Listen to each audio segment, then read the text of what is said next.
Hi there, this is Manny with Classic Auto Repair. We are completing the second video, the top side on this 1955 Chevy pickup. Went around, did the safety test, did some mechanical testing on it as well this morning, and now I have recorded the results of several of the systems on the truck, and then I'll go over those now so we can kind of get a status of where we're sitting with it, and I'll document all of this on the estimate so we can get an idea. Some of these things, because it's preliminary, I won't know full depth to the cost, labor, and parts until we get into each of the systems, get it on the road. But we can do an initial inspection, kind of, again, to move the truck project forward, get things done that need to be fixed before the truck can be on the road legally and safety-wise, mechanically, to make sure nothing is going to cause problems when you drive it. This morning I went through, I started up the truck. The truck starts actually pretty good.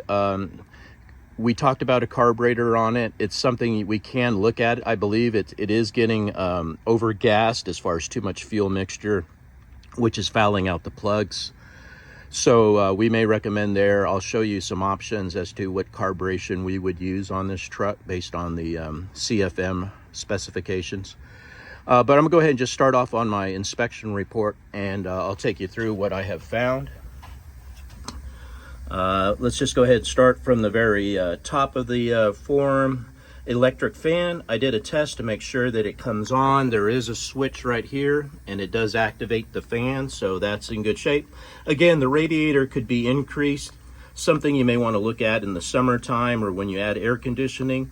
At this point, you can try to run the truck with the existing radiator, spend your money on other areas to get the truck roadworthy, and then come back and maybe look at swapping out that radiator as you start to drive it more during the summertime, or you see that it's getting into an overheat condition. Moving down the list, didn't really hear any noises. The engine actually sounds really good. Both of us have listened to it, and good oil pressure. It is the engine, like I said, is so far from what we have been able to tell, we haven't been able to put it under power load, actually, going out and driving it. But definitely at this point, idling, revs, and stuff like that, the motor is sounding like it's in good shape. On the fuel side, the fuel gauge is not reading accurately.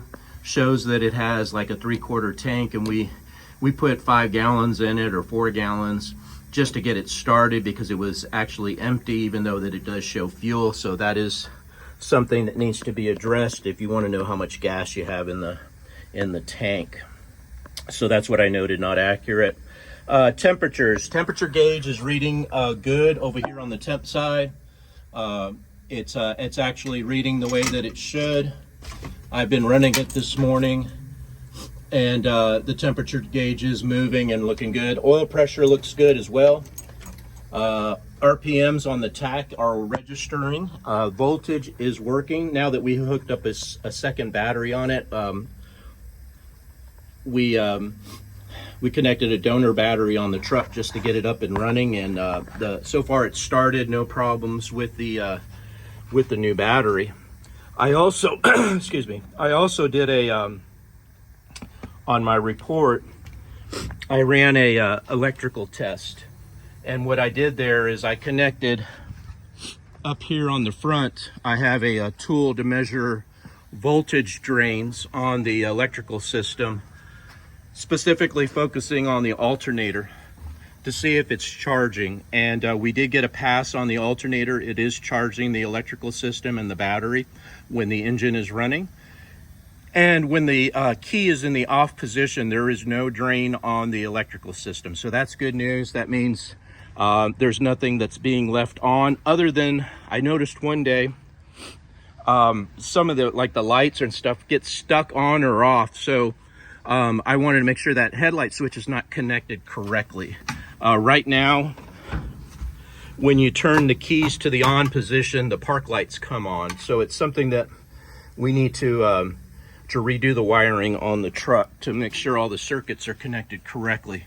And that's kind of hard to estimate, because I have to go through first reconnect the switch, the headlight switch, to the right wires, and then I've got to trace them all the way from the front to the back of the truck. Right now I've got a brake test tool on it, on the pedal, and you got your brake switch right here, but we have no brake lights. So again, that's kind of an example where, as I showed in the other video, there are several wires that are disconnected that need to be checked to where the source is and where they're going.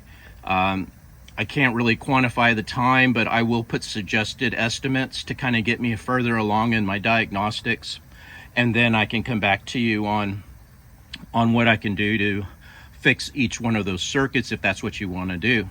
Right now, like I said, you turn the keys on, the park light, actually the turn signal lights on both sides come on bright on the front parks. We have no power to the back of the truck, so we have no brake lights, no turn signals, license plate light, everything necessary to make the truck legal in Texas.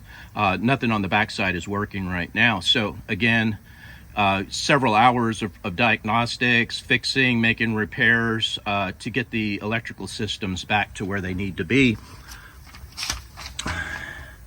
And let's see, so we had a pass on the charge.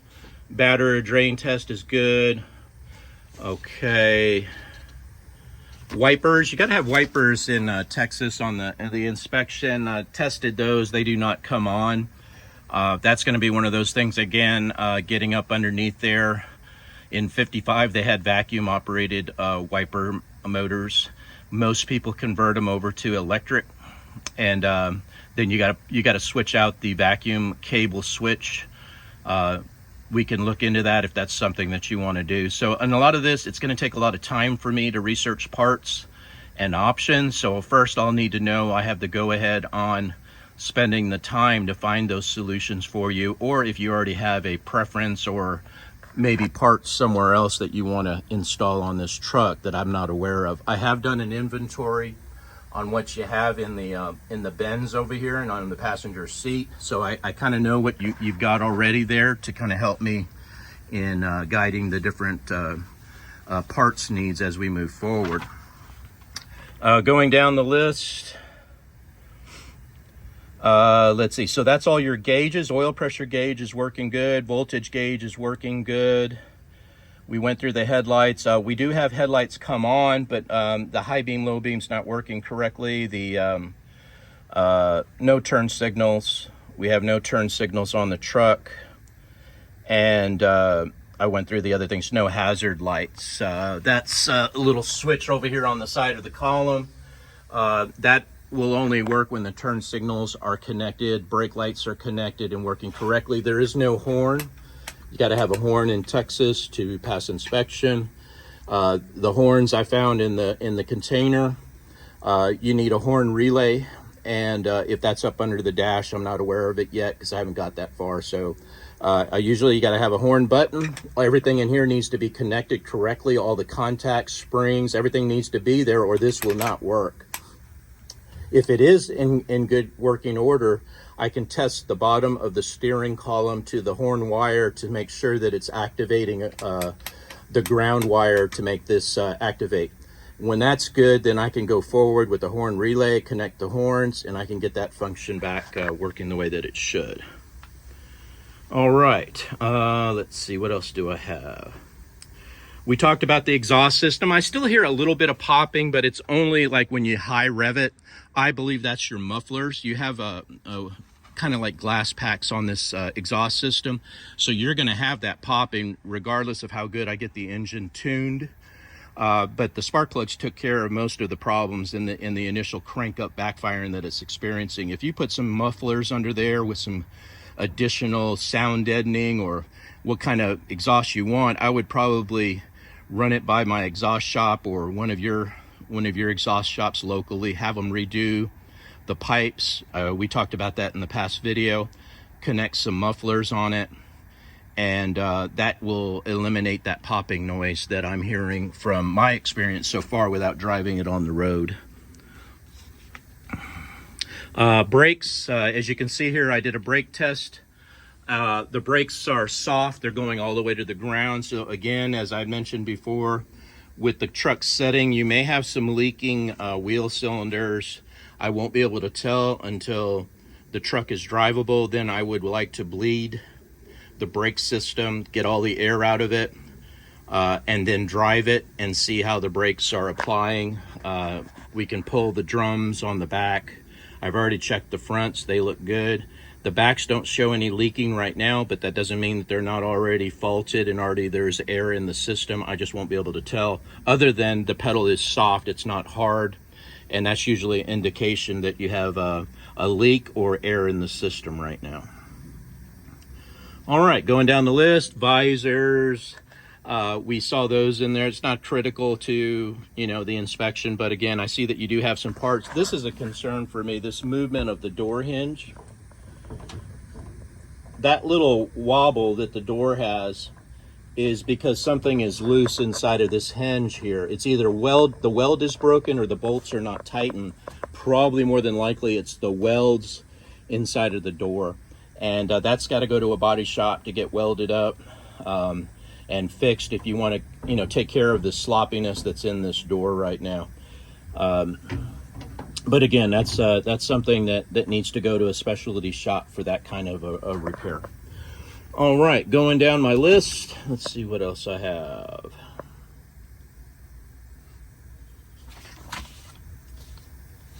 Okay, on the mechanical inspection, to get this truck to really run well, you got to make sure that your passing gear on the carburetor linkage is connected, and I don't see anything here that allows the truck to know when you have stepped hard on the gas pedal, because when you go all the way down, it pushes a lever that is connected to the transmission, and it tells the transmission to shift into low gear so that you can pass a vehicle, or you get that torque and horsepower that you need to really get the truck moving under hard acceleration. So, you know, I'm sure with this big block, it overcomes a lot of it, but it would run 30-40% better, drastically improving your launch and the acceleration when the passing gear is connected to the way the pedal is pushed on the accelerator pedal. So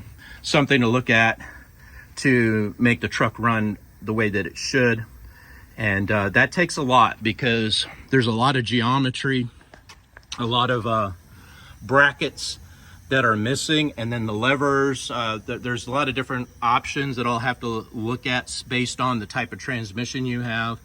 And then on the intake manifold, this is in a stock intake, so I don't know where I'm going to be able to connect a lot of these brackets. There's a few down here at the back, but with this high-rise intake, that's going to make it real difficult to get everything connected there. So one of those things we can look at based on where you want to focus your budget, and have us address those concerns there. On the engine itself, like I said, I've gone over it. It's obviously been done recently. We talked about the valve covers, tightening up, maybe torquing these down a little bit more to slow down any leaks.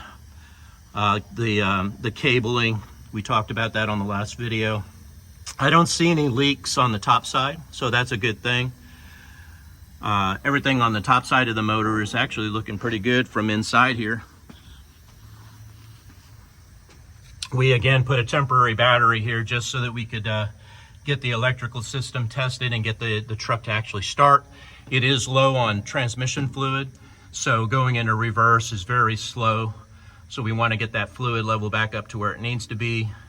And as I told you before, usually the torque converter, when these trucks sit, all the fluid drains into the torque converter, so then you get an improper reading on your levels. We'll just have to get it hot and then get those fluids topped off so that we can see for sure that the transmission is engaging completely into forward.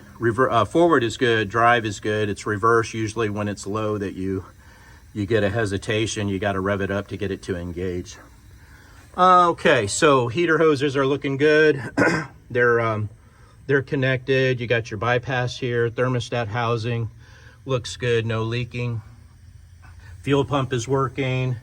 We've been keeping an eye on the fuel filter to make sure the tank isn't sending anything forward that has contamination. So far that looks good. As I said, I checked the electric fan, it's working. The cooling lines are connected correctly. Overflow bottle is working. Everything's connected there. I'm looking pretty good. Looks like it's got a PCV valve on it. You want to make sure that's not sticking so that you don't create any pressure in the crankcase. We'll definitely check that as we get a little bit further down on the truck. The carburetor, like I said, is it's an old Holley double pumper, which tend to leak. These bowls right here leak a lot. We go with the one-piece carburation now. That's what everyone's pretty much running because they're more reliable. They don't leak. They're easier to tune and keep consistently working on the truck. So we can look at that as an option for you as well. And then maybe in combination with all the linkage to get everything working, I can see what I can locate for you there. Master cylinder is looking good. I don't see any brake leaks here. This is your proportioning valve. This may be where your soft pedal is located. There may be some air in this. So again, it needs to have a special tool put in here. And then we need to bleed out the system, make sure there's no air in it. Got your brake booster, that looks new. And you got it connected correctly to the vacuum source with a check valve. We'll double check that to make sure that that is working, because that will also cause a soft pedal. Air filtration looks good. Don't see any problems there. Going around the truck, as I mentioned before, when you turn the keys on, you get both high output from the park lights. They both come on, so that's just a circuitry issue. There's some wiring that's going on underneath here on the bottom of the truck that I had noted before that needs to be fixed. On the passenger door, let me go around the other side of the truck.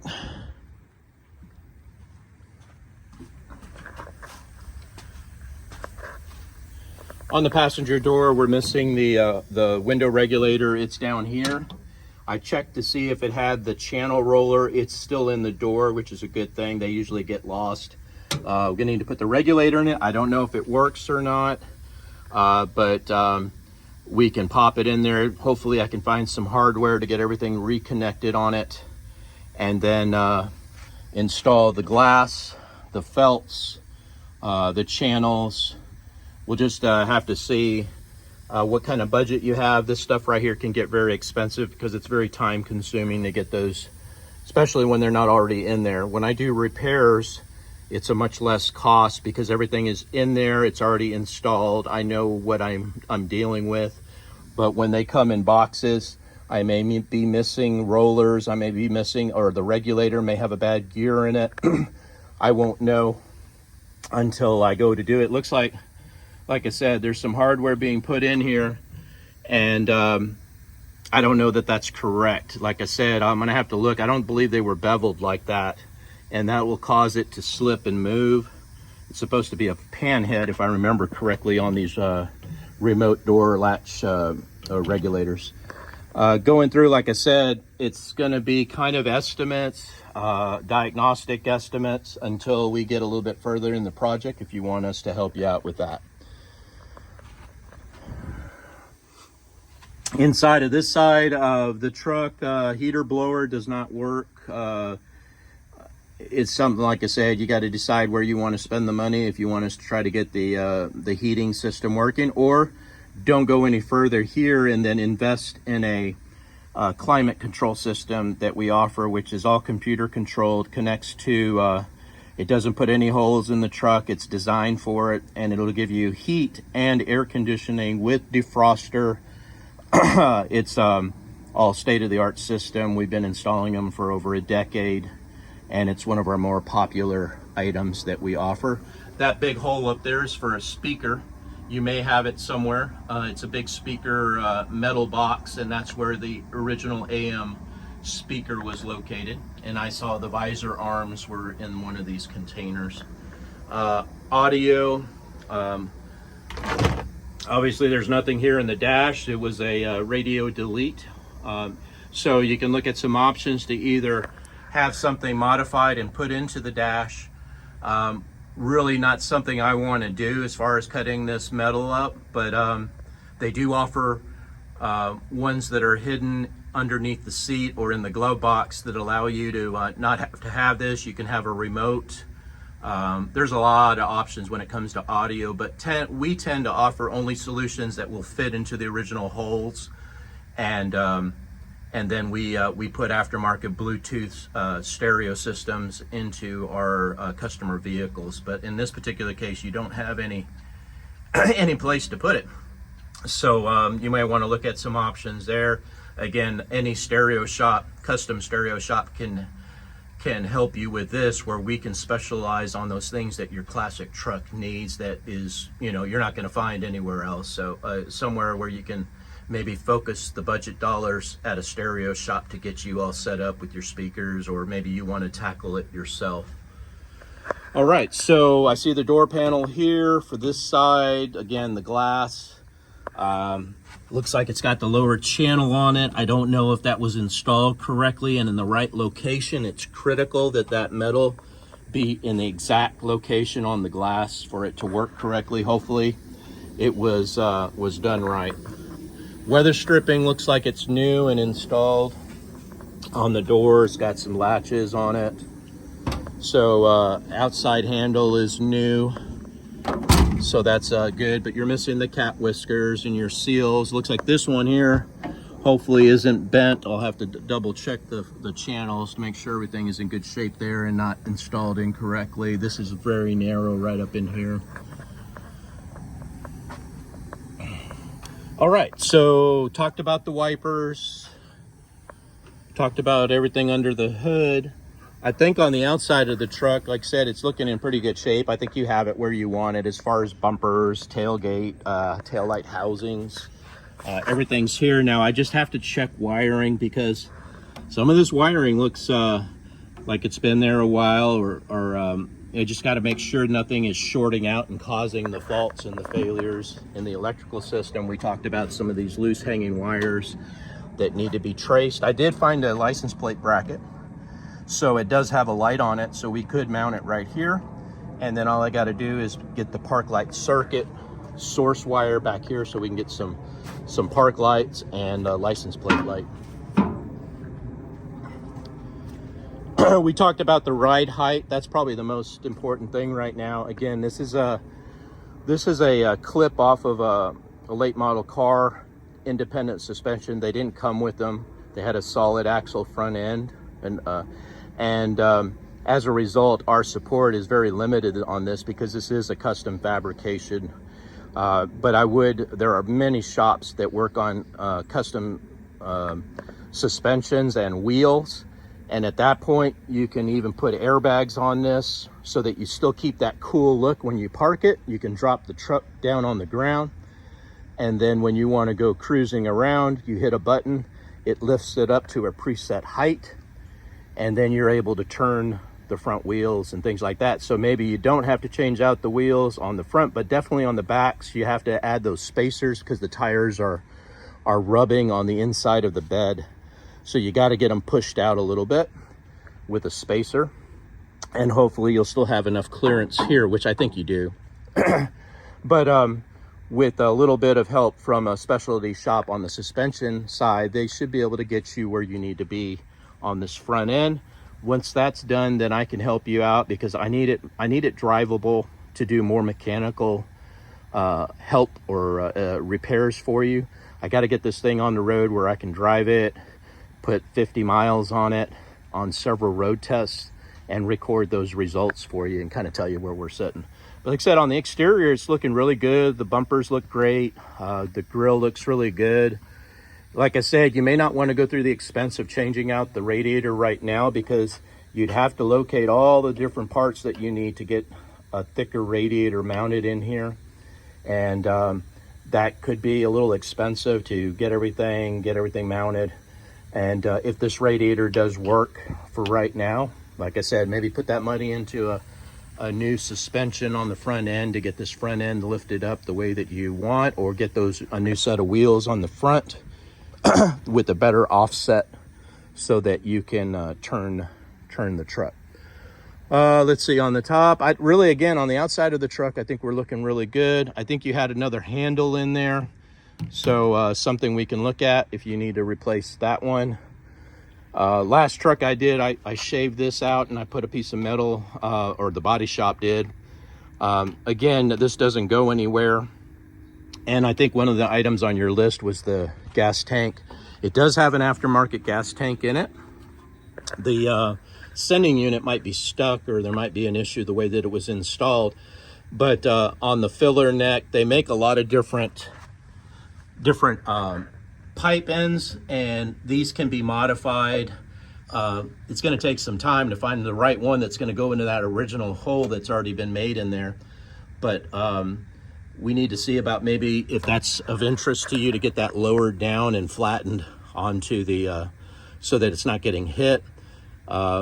Again, all these items are just suggestions, and based on your budget and whether you have an interest in getting those items fixed. On the back side, it looks really good. Bumper looks good. Got your tailgate hardware on there. I don't see any issues back here on the back side of the truck.